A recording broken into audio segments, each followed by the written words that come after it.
Hi there, I'm Chloë Faith Urban, co-host of this podcast and co-director of the LaChiara Method, a trauma-informed energy medicine method. Let's play a little game. Count how many times you've second-guessed your yes this week, or replayed a conversation in your head 17 times, or found yourself absorbing everyone else's energy like you're a human sponge. Yeah, I totally get it. I was there for most of my life. The exciting news? You can rewire that. Not with guilt, not by thinking happy thoughts, not by trying harder, but by doing the kind of work that actually changes how you respond to the chaos. Working with your survival brain, your nervous system, and maybe most importantly, your energy. Yes, your energy. You know, the thing we're all made of. That's the magic of Radically You. A 5-week self-paced course designed to help you stop shrinking, stop absorbing, and start living like your energy, your body, and your voice belong, like they matter, like they're enough, because they are. Go to lachiaramethod.com/radically-you to join us and use the coupon code podcast10 to get $10 off at checkout. In this episode, Gabrielli has a session with Evyan, a sensitive, deeply loving mother navigating the unraveling of an old identity, the one who rescues, saves, feels, and fixes everything for everyone. Raised in an alcoholic family where her body became the emotional alert system, Evyan explores what it means to let go of rescuing as a way of being. Listen as she reconnects with her own innocence, releases the old mission, and remembers that her presence is enough. This is Evyan's first session with Gabrielli, and she is completely new to the LaChiara Method. And make sure to listen through to the end, where I share some reflections on the save and rescue identity and offer ways to start working with it differently, with more compassion and choice. Let's dive in.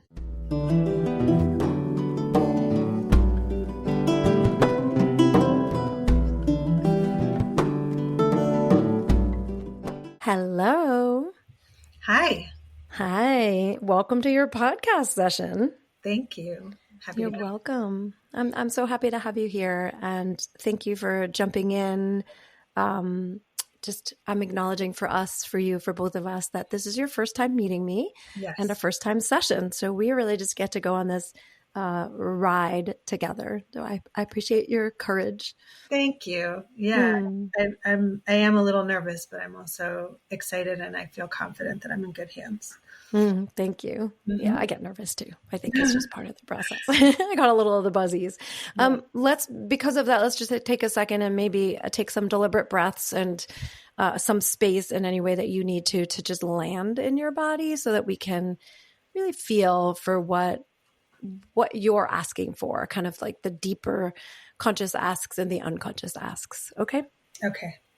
So, be as you wish and what feels safe to you, eyes open, eyes closed, following me, not following me. It's all good. I'll just lead to be present. And what I think I want to do is lead a deliberate kind of breathing technique to help us to really focus our energy. And the way we do that is when we breathe in, we're going to purse our lips a little bit and breathe like we're breathing in a straw. And again, if you don't want to do this, I'm just going to do it and you can follow along in other ways. But if you want to, you'll breathe like you're breathing in a straw. So when we're ready, we'll breathe in on the count of 1, 2, 3, maybe to 4. And then exhale, just let everything soften. Now that you know where it's going, we'll do that again deliberately. And this breath, this is called a sitili breath. And it's one uses that I like for it is to get focused and really deliberate in what we're taking in and how we're using our nervous system. Okay. And so we'll do that again. We're breathing in, pursing the lips, drawing like a straw on a 1, 2, 3, maybe 4. If you have a 5, that's great. This time when you exhale, just loosen your lips a little bit and exhale intentionally on a 1, 2, 3, 4, maybe even 5. And we'll round it over, and whenever you're ready, breathing in, pursing the lips, 1, 2, 3, 4, and exhaling, 1, 2, 3, 4, even 5, and one last time, breathing in, 1, 2, 3, 4, and in this last one, just holding at the top wherever that is if you wish, and then the exhale, nice and long, 1, 2, 3, 4, even 5, and then we'll relax into this moment as best we can. And I'd like to invoke the intention and commitment to showing up for you, that this is your session, your time, your space, and that I'm invoking that you get to receive body, being, soul, spirit, all the parts of you, divine, earth, whatever is most generative, most life-giving to your embodiment. And activate change and generate healing immediately. I know I invited you to listen to a podcast so that you'll have some of these empowered statements called activations in our flow. Mm-hmm. If you ever need to ask me a question or stop me, or you're curious about what I'm doing, please just ask and interrupt me if you need to, okay? Yes. Yeah. So I'm curious, as you've landed in this moment, what would you like from this time?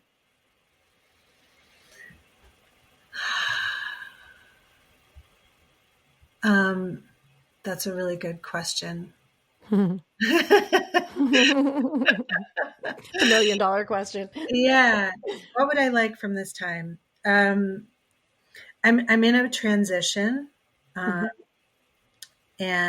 I'm in a transition in my career, and I'm in a transition in terms of like my relationship with my body, and my relationship with my heart. And, I feel like I've been learning to trust guidance and, to navigate my life, and, trust that things are going to unfold the way that they need to, and not, and, I use my emotions kind of as a compass, and I have a history of depression. So I'm trying to not succumb to that in the climate that we're in right now. Right.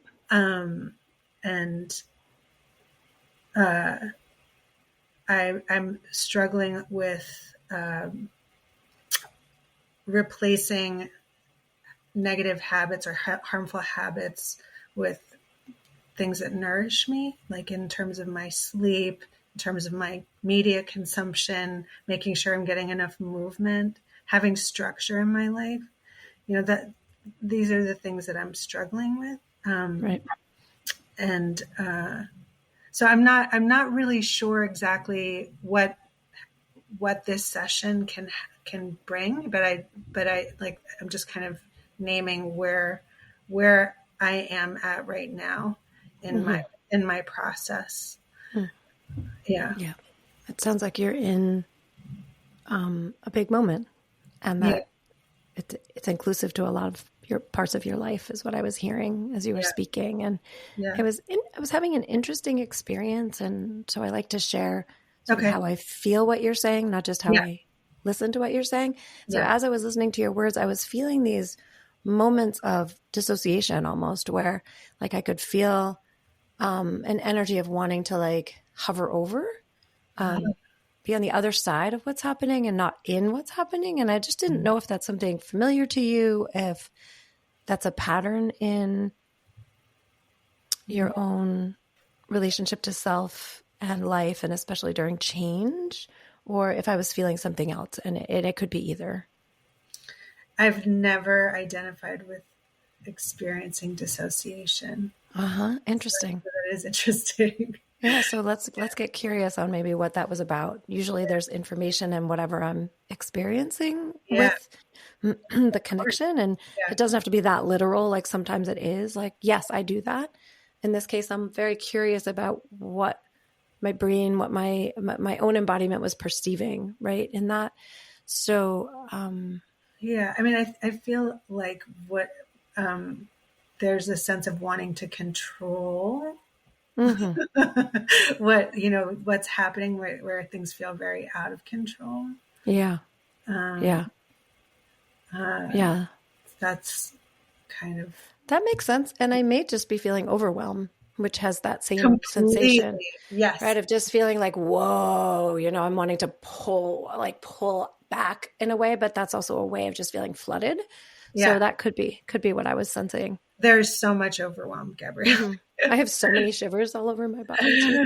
Yes. Yeah. I'm very, very overwhelmed. Yeah. So let's see if maybe one thing we can do is begin to sort the healing that's happening, like almost I'm wanting to like hone in and find a root and like a reason, a meaning in that root for the context of what's going on. Right. Okay.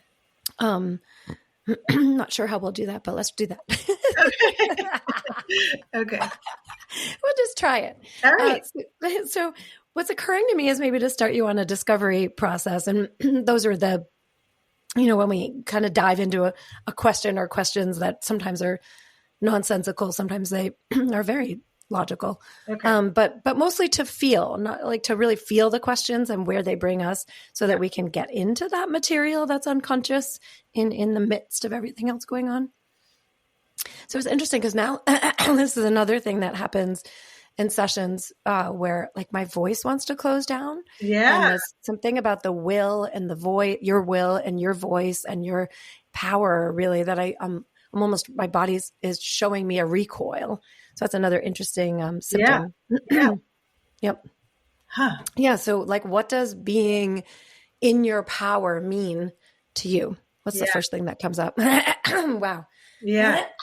Just going to move that through for a second. Sure.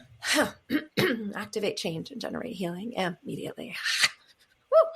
Okay. So what does being in your power in your life mean to you?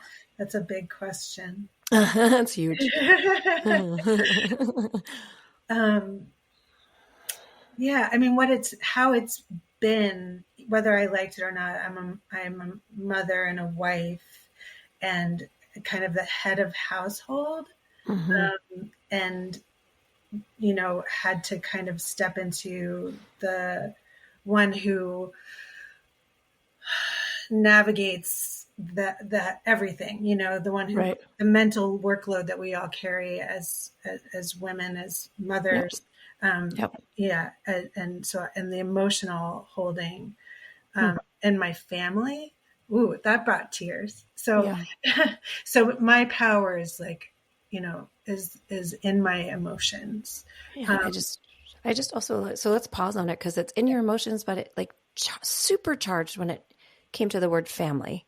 Yeah. So your emotions related to family, related to power. Let's hold all of those together. Like, what is that?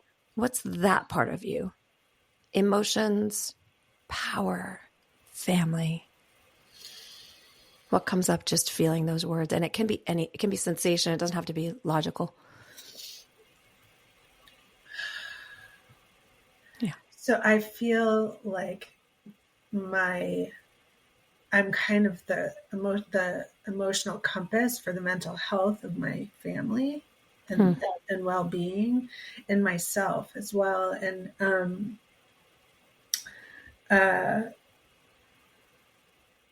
haven't.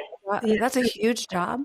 Yeah. No, and I felt as a kid. I mean, it was my role, like with my parents and siblings and all of that. Just being that was definitely a big part of my superpower. Because when you say emotional compass, you're like, you're therefore feeling everything, and you're like the barometer. Is that what you mean? Like you're experiencing everything for the family, and your body, your emotions are showing what's going on. Like you're being mapped, the roadmap. Exactly. Like I felt like I've been the, I feel like we all have roles in our families, and like my role with my family was like, okay, my parents and their, my parents were not, I don't know if I want to talk about them, but yeah, their addictions and their behaviors, that stuff. Like I was the kind of the wake up call for them of like, this is what you're doing and this is not working for you and you have to make a change in your life. And so, yeah. Yeah. So not just the emotional compass, not just the barometer, but you are the signals, that like you're the, when you say wake up call, I'm like, wow, that means your body somehow is hanging around, letting everybody know danger is on the fence. Exactly. Yeah. And that's a huge job to be doing. Yeah. Huge. Wow. And especially if you're doing it just emotionally, mostly emotionally, right? Because that means you're feeling a ton all of the time. Yeah. And so when I was younger, it was very focused outward on all of that, and definitely with my son for sure, still doing that. But as I've gone through menopause, I'm like in this beautiful time of actually getting to like now be with myself in that way, and like paying attention to my own, my needs. Yeah, I'm so curious. Like one part of me gets excited about like, maybe it's time to evolve the job. Yeah. Right. Like the particular way you're doing, especially in menopause, at least I know for myself, heading into menopause, going through menopause. I don't know if menopause ever ends, but the changes that happen in those years, that keep happening. Part of me was like, it was humbling. It was like some of the things I was doing and the way I was surviving and the way I was coping and even the way I was like thriving in some ways, like I had to reevaluate because it was a use of my energy that now I had this other thing happening that was using a ton of my life force in my body. Yeah. And it's like kids going through puberty, you see like how taxing it is. It's taxing. Yeah. It's like a drain, so I felt my endocrine system and my menopause dynamics like draining something that mean that like everything else I thought I could handle, I really wasn't handling very well anymore. Yeah. And so like, I love that time in menopause as an evaluative time, as a detoxing time, as a reset and reframe towards like, how now can I be me in ways that might be more generative, healthy, more vibrant for me and for therefore everyone else. And so I'm feeling that invitation of like, go ahead. But there's also a death. I mean, it was absolutely a death and such a huge grieving process that I'm finally starting to feel on the other side of that, all the loss of the identity of who I was in the world and with myself and my relationship. Yeah. So I want to pause on that because that's also powerful that you would have been able to give yourself permission to feel the grieving process in this level of change that goes on. Yeah. And menopausal change as women still raising children, right? And what it means to grieve. And for me, that was part of the detoxing. Like I felt like the detoxing was also an unveiling that I had to feel things that maybe I wasn't attending to before. I had to notice things differently, I had to come to terms with things differently, my own mortality, which I've already faced death in my life before this, but I could feel just like the evaluations going on about like, what does this mean? Who am I becoming? Who am I? Yeah. And the changing of resources, the changing of the guards almost in terms of how I see myself and therefore how I protect myself. So I really appreciate the dimension for you specifically about death and loss. Yeah. Really, really appreciate how important that is. Thanks. Yeah.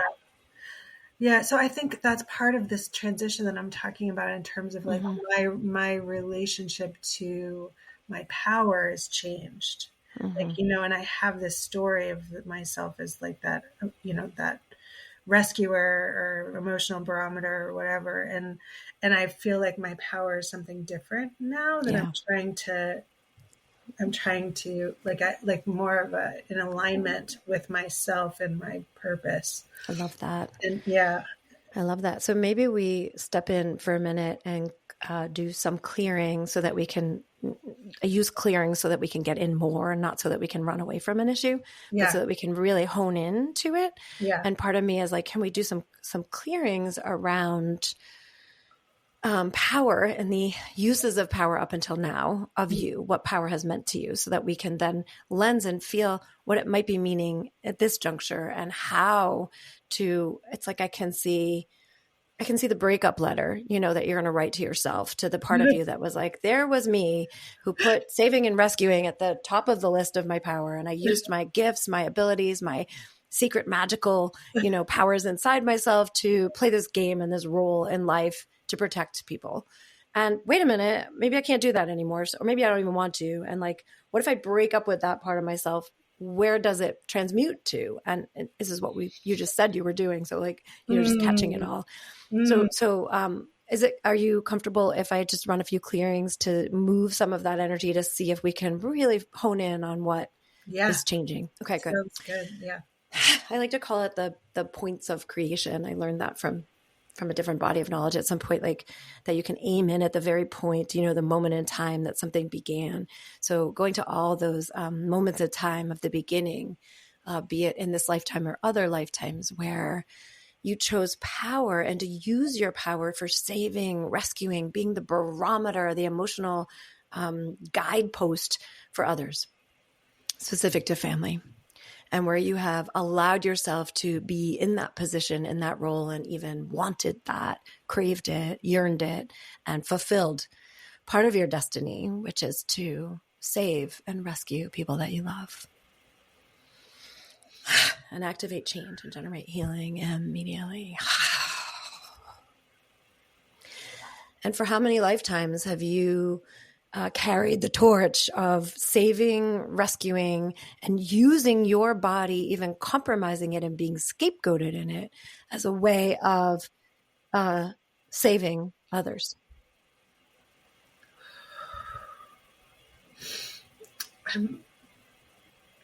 Wow. I'm in tears. Yeah, let's stay there first. Go ahead and feel. Let the feelings wash through and carry and guide.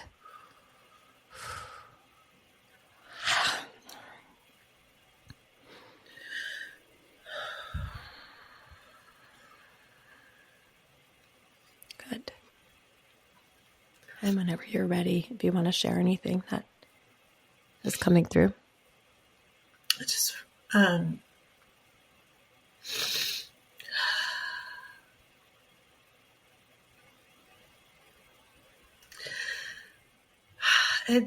I had not put into words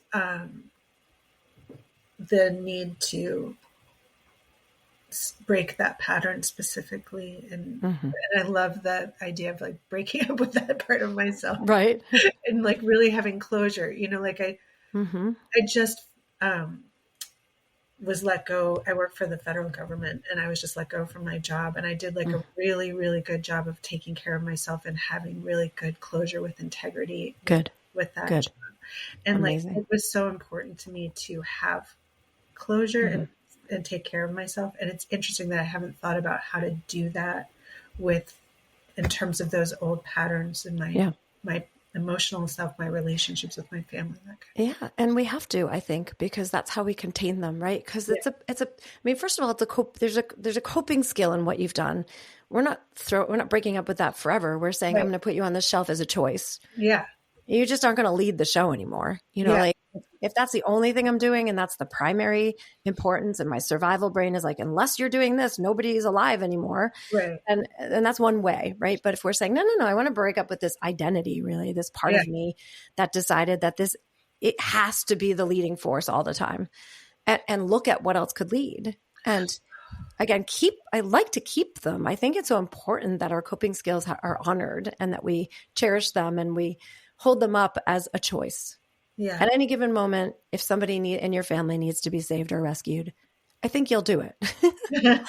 I've done it. I've done it. I've showed up at the door, and done what was required. That felt so different than me running a saving and rescuing identity. Yeah. Where in some ways, when I was doing that, I couldn't even really see clearly what the needs were around me, never mind my own.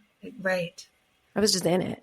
Right. So I love this consolidation of that identity and this look at it and maybe like drawing it, feeling it, making a playlist for it, however you like to be writing it, you know, and then literally breaking up with it, putting that closure in place so that you get to allow more of you to emerge.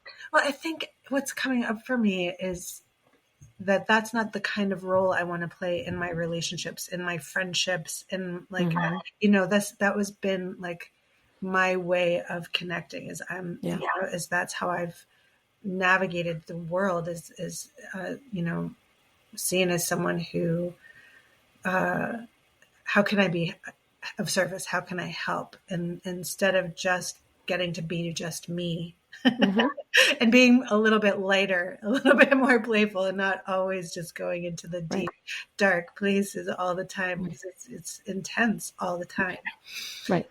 Yeah. Right. So finding. And so you've had like this like vow almost to yourself to live like that and to define intimacy in that way. And I really hear you saying that you are changing that. It is time to change that, and that maybe you've learned enough about it. Like, you know, it's not like you didn't come here to learn about that. Obviously, it feels like part of your soul work on this earth was to understand those parts of yourself. And when I asked how many lifetimes, it was like ancient. You know, I felt like I could have gone back forever. I'm like, you know this one really well, and this excitement of like, well, you actually get to begin, you know, a completely different version in the same lifetime feels amazing. Like you're not waiting till the next one. It's now. Your child needs children. I don't know if you have more than one child, but like, you know, you get to do that.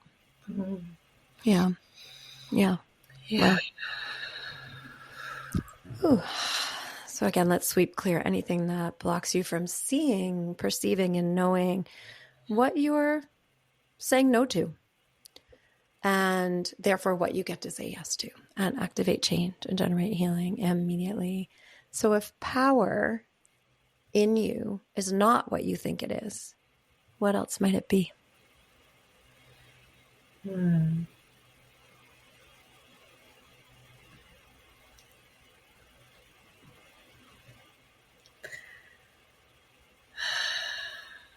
If power in me is not what I think it is, what else might it be? Is that the question?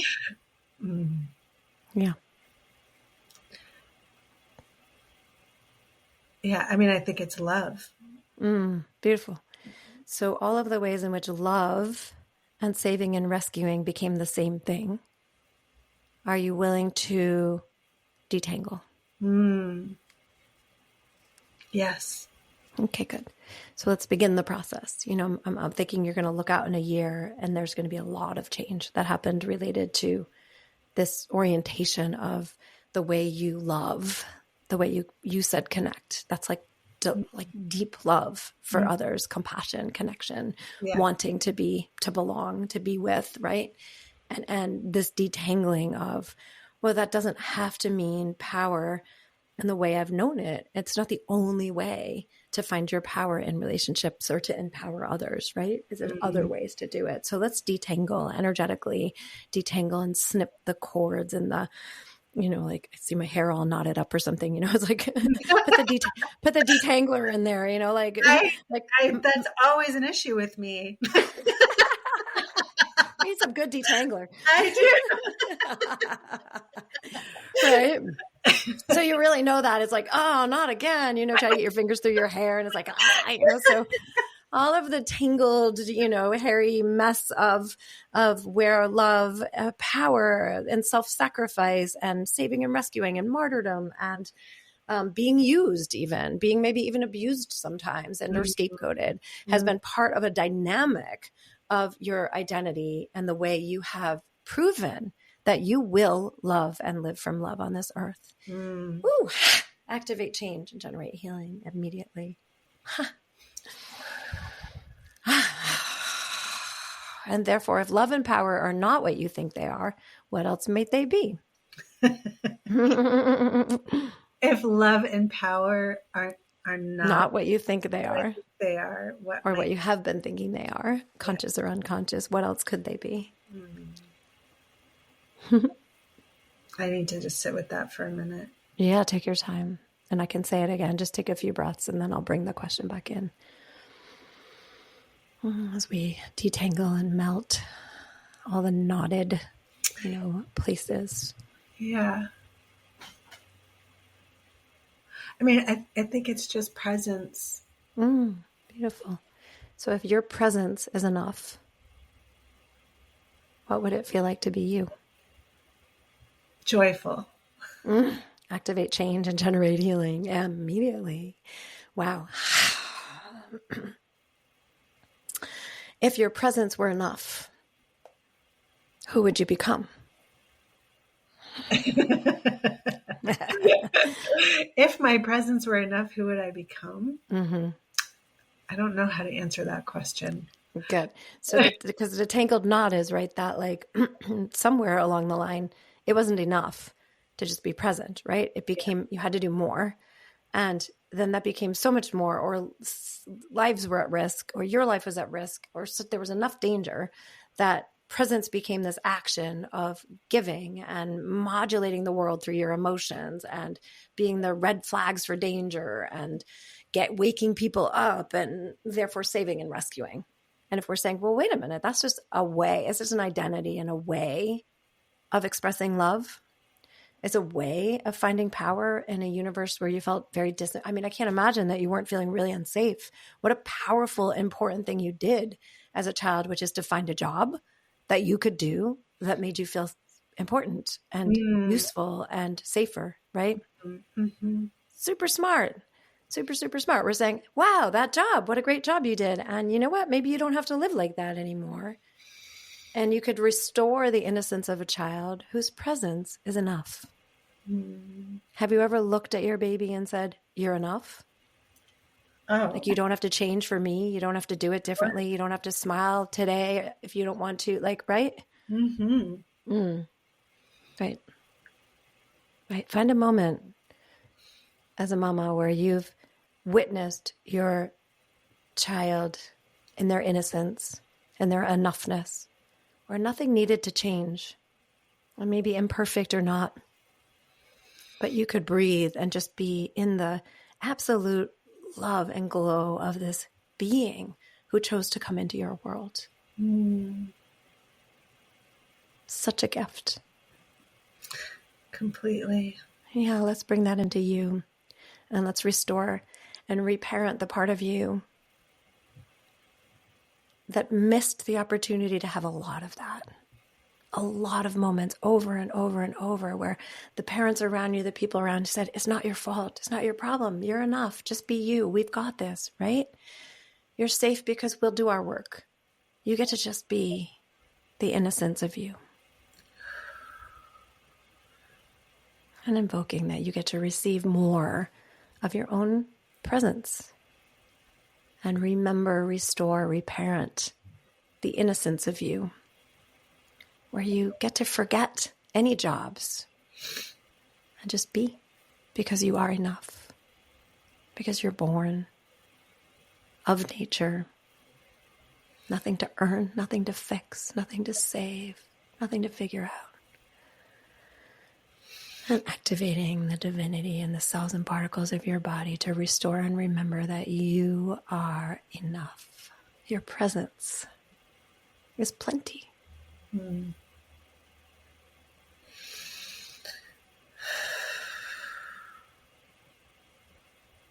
And activate change and generate healing immediately. I'm going to invite you to bring that even a little further in, like almost as if you could go under and behind your belly button. Let's see what's in there.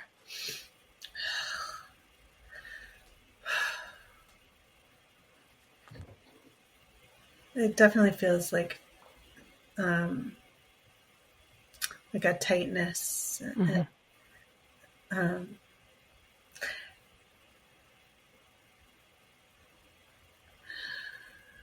Right there. Yeah. There's like you're there with me. I'm right there.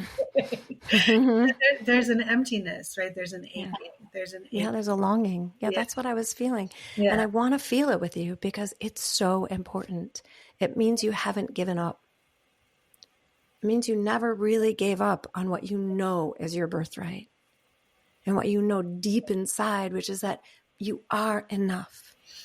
That the rest of those actions that you chose to do were actions for safety, but they aren't who you are. So see if you can palpate and feel the longing to feel and know you beyond everybody else's stuff.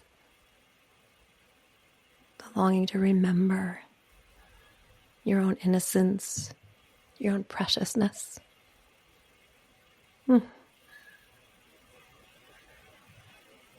What's that? Something just popped in. Somebody?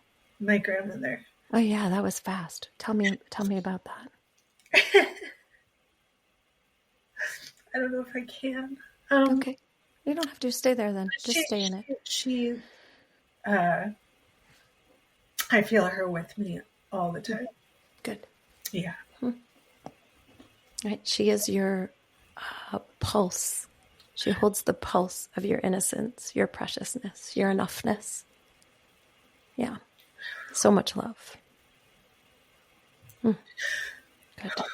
Let's invoke that you get to receive her even more, and that she has been a reminder of that place in you that exists, that longs for a different experience of you, for a very organic, natural, unburdened breath of life.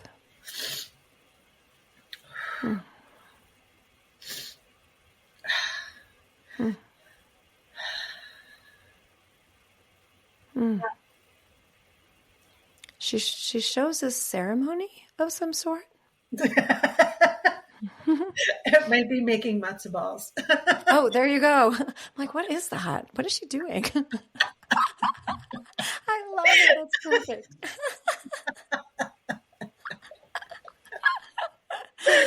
Perfect. Oh my goodness. I could just sob with like joy and love, preciousness, and talk about innocence, right? The matzo balls. That's what we'll do. Oh my God, she's lovely. Yeah. Yeah, it's enough. It's like, it's enough. Like the acts that we do, the food we create, the rituals we have for being together, that like the matzo balls and where they go and who eats them. And like, there is an innocence in just coming into care of oneself and life. Yeah. Washing our toes and cooking and getting up, and like, it's enough. Yeah, you're enough.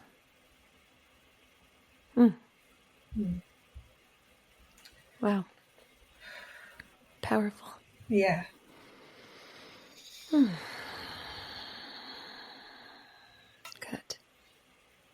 I feel her. Smile. I feel her smile staying, but I also feel her energy leaving, which feels good. Not leaving you forever or anything, but just moving out of the way. Yeah. But I what's left is this like, it's like a smile of almost like of the dirty little secret. It's like, see, you do know. You didn't forget. Like, life didn't eat you up. You didn't sacrifice yourself so much that you forgot who you are. You know who you are. Yeah. And so it gives me so much hope, in your process that you're in.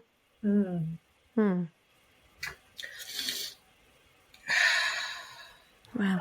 How are you feeling? I'm really like, my hands are on my belly, and I'm like definitely feeling this shift in that it feels much more relaxed and open and flowing. Good. Yeah. Amazing. Yeah. We'll just take a couple more minutes in our process and then begin to wind, out of the journey. And so just giving you that awareness of time. And so that's funny. And some sound went off in my computer that was like, ding. It didn't come through at all. No, it didn't. That's so funny. It came through my headset, Okay. So I'm like, did I get like, it felt like somebody rang the chime, you know, that you do it like 10 more minutes, dinner bell. It's amazing. Yeah. Well, let me just sweep clear one more time, all of this. You know, I feel like you've landed so just deliciously in yourself. And Thank you. yeah, let's just clear again anything that would block you from knowing that you're here, knowing what you know, leaning into the parts you know, being fearless and potent to know what you're saying no to, and also what you're saying yes to. And all of that, change that as you like shift your orientation as to why you exist. You know, that the real truth, not like what am I supposed to do on the earth, but like how to be me, you know, like the you-ness in it, that how that gives you like a deeper container, a stronger pulse, more vitality for life. And that feels really, talk about power, that feels very potent. To activate change, generate healing immediately. Let's see if there's anything else you feel like you need in this process. I think I need some grounding. Okay, good. Yeah. That makes sense, right? Yeah. Okay. Are your feet down on the earth, or can they be? Yeah, I can shift. Yeah. Good. Okay. Good. So let's get your feet down on the earth and see if you can lean in and just like lean. I guess what I would say is lift your heels up first and just get into your toes and the balls of your feet for a minute, if your feet are flexible enough to do that. Yeah. And then round the other way and go up into your heels and lift your toes up and feel your heels on the earth. And then go ahead and put your toes back down and lean to the sides of your feet. And then rotate and lean to the inners of your feet. And see if you can come back and find center. Really pushing into your feet as if you could almost lift yourself up. Grounding and rooting, and then relax and let it soften. And then on your next in-breath again, you'll breathe in and push your feet down as if you're pushing the earth away, but you're making a connection. And then exhale and relax it all. Good. One more time, breathing in, push, push, push, push, push the whole foot down. Really feel where you are in time and space, and then exhale and relax. Beautiful. And then if you want, we can do a breath cycle where when we breathe in, we round over. When we get to the bottom, we hold, and we really hold for receiving, as if we could, if you wanted, you can even move towards like you drop your chin down, roll your body in as if you could do a seated child's pose, just a tiny bit towards that. Yeah. And then you exhale, okay? Okay. So we'll just take a breath cycle. You go ahead and breathe naturally in and out. Good. And then on your next breath in, we'll count for 1, 2, 3, 4. Round it over on the 1, 2, 3, 4, and 5. And then I want you to really hold and like pull in up into the root, drop your chin a little, let your back round a tiny bit, just feel that hold. And even as you release, let your body stay in that positioning. And then you'll inhale, stay in that positioning. And exhale, stay there again and soften. And then when you inhale, you can sit up straighter. Was that helpful? Was that helpful? Yeah. You want to do that again? Sure. Yes, that would be Okay. good. Thank you. Okay. Any questions about it? No, I'm okay. So nothing has to over tight. We're thinking that when we get to the bottom, we hold in that moment. It's really about receiving. It's not about like clamping, receiving, and we're just dropping inward just to remember that childlike innocence, you know, just dropping it down, dropping it in, letting it happen. Okay. Good. So here we go. When you're ready, we'll breathe in for 1, 2, 3, and 4. And you'll round over and exhale 1, 2, 3, 4 and 5, and then hold that breath out, and then bring the body into that receptive, gentle, curled in position. Let your back curl, let your chin come down, let your hold as long as you can. But when you're ready to exhale, don't come out of the position. Inhale. So go ahead and inhale and let it relax, but don't leave the curled in position. Good. And then when you'll exhale again, you'll just stay there and receive it. Here you are. And whenever you're ready, you can inhale back to a seated more upright position. Good. Those are little hacks that you can do anytime you feel like you need to reground, especially as you make a big change. You may have moments of feeling ungrounded and what's coming, right? Yeah. It's a whole reorientation, so that could be helpful. Let's see if there's anything else you might need. I feel a little spacey still, but I'm okay. Yeah. This is really powerful. Really powerful. Mm-hmm. We call that vortexing. It's really normal. It means you allowed yourself to receive a lot. If you have time when you're done, I would say it's okay to go into the vortex. You may even feel like fall asleep for a minute. Yeah. Just curl up, lay down, let yourself be if you have that space. Yeah. And then hydrate a lot, more than you think. And I would even say hydrate with some kind of hydration drink, be that making a little bit of maple syrup and salt and water or something, but like something that gives you an extra boost because we used a lot of resource to do your healing work today. So it's a very powerful piece of healing you did. Thank you so much. Yeah. And walk gently in that body. You're doing such profound and beautiful and important work. I really appreciate you. I appreciate you. Thank you so much for this. You're so welcome. Thank you for having the courage to jump onto something brand new. And I feel like I'm going to know you forever. I hope so. Yeah, just the beginning. Yeah. It's a beautiful beginning, Gabrielli. Thank you. And let me know if there's anything else you need. You have my email. Okay. I will. Okay.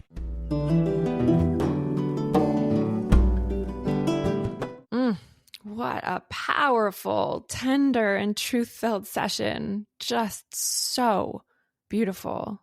Thank you, Evyan, for just being you, for showing up in that incredible exploration and discovery with Gabrielli. I just resonated so deeply on so many levels in my own personal life, especially growing up with addiction in my family and my household. As I was listening and feeling, I was really struck by the moment when Gabrielli says, what about breaking up with that identity of being the rescuer? And I just was like, oh, yes, please. Can I do that too? I feel like so many of us identify with this identity of being the rescuer. We feel like we have to save everyone we love in order to be worthy, in order to feel useful, in order to feel safe. If you've ever been the emotional barometer in your family, the one who picks up on everyone's moods before they say a damn word. If you've ever felt like you were the strong one or the helper or the one who had to keep it all together, then you probably know exactly what I'm talking about here. And let me just say, really, truly, I get it to my core. I've been working with this one a lot over my life, particularly even, working with people and being a coach and a healer. I have to navigate this in myself all the time because people come to me struggling with the hardest shit you could ever imagine. And that part of me that kicks in that just wants to save and rescue them, I have to breathe through it and I have to work with it and I have to hold it every damn day.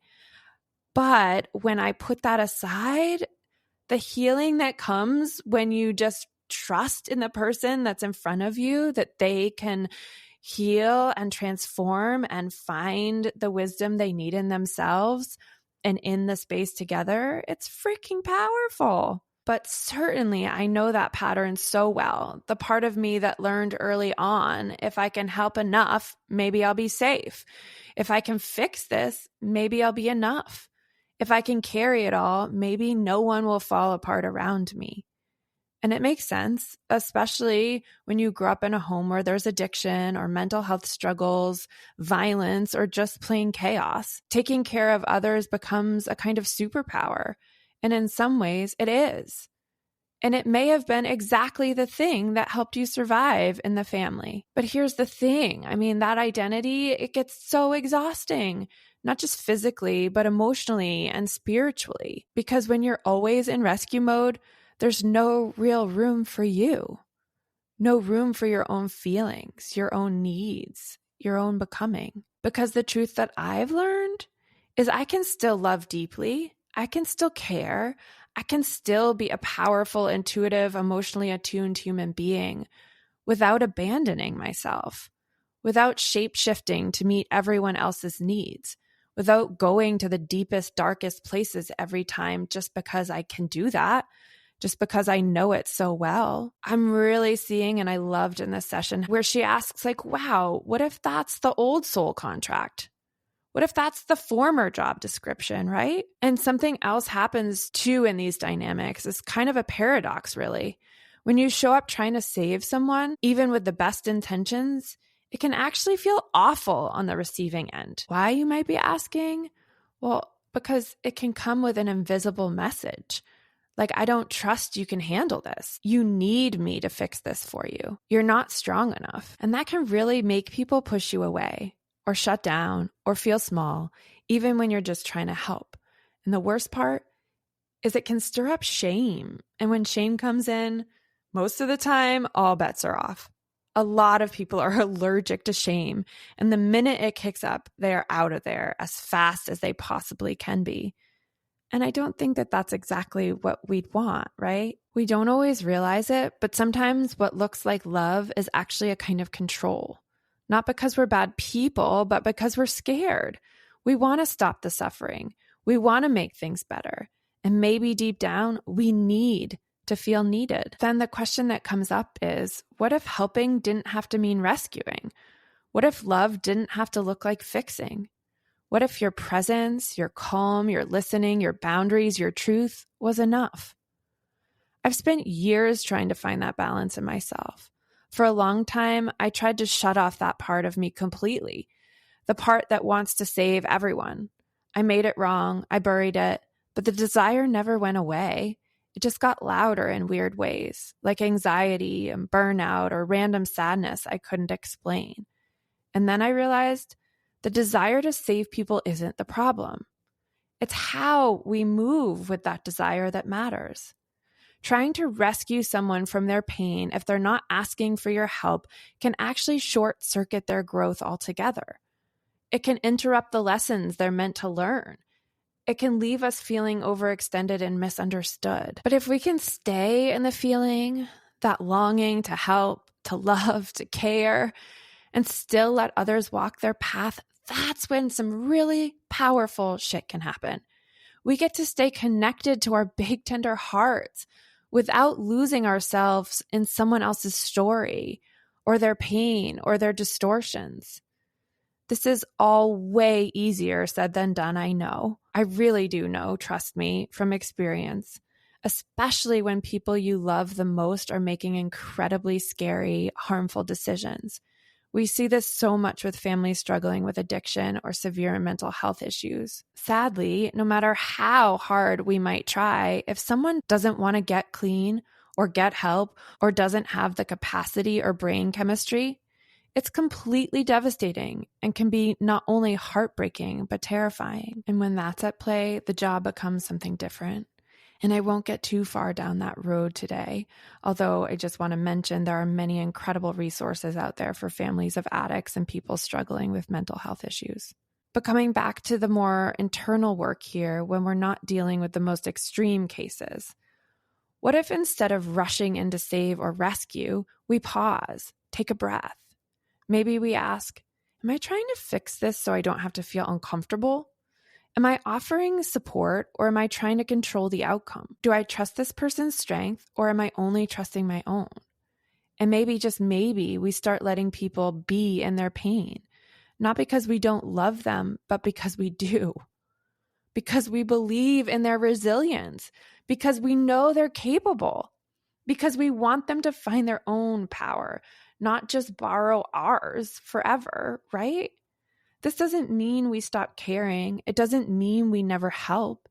It means we stop leading with the identity that says, I am only valuable if I'm fixing you. And that, to me, is one of the biggest acts of love there is for them and for ourselves. So if you're someone who's always been the helper, the fixer, the one everyone comes to, you're not failing anyone by letting them figure it out. You're not unloving because you stop trying to solve it for them. And you are not wrong for feeling that deep ache to save the people you care about most. That ache means your heart is wide open, that you care deeply, that you feel the world. And that ache, it's holy. It's part of your humanity. It's part of your love. And still, I invite you to sit with the possibility that your presence, just as you are, is enough without that identity running the show. What if your presence, just as you are, is enough? Let's take a breath on all of that. My goodness, if you want to join me.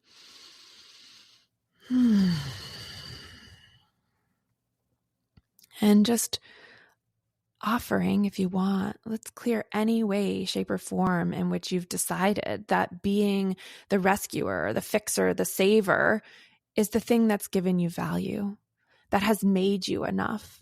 And what if that's not required anymore? And what if it's actually time to break up with that identity, knowing you can always use it as a tool on your shelf? But what if it's not required to live from that all the time? And let's just clear any energies around that. And any part of you that feels, oh my goodness, if I let that go, I will have no value left. And what if that's not actually true? And activate change and generate healing immediately. And with that, I'm holding you, I'm loving you from here. And I know that this journey is a long one, and it's not something to perfect. It's something to really commit to see, to feel, to be aware of, and catch yourself. Have a redo.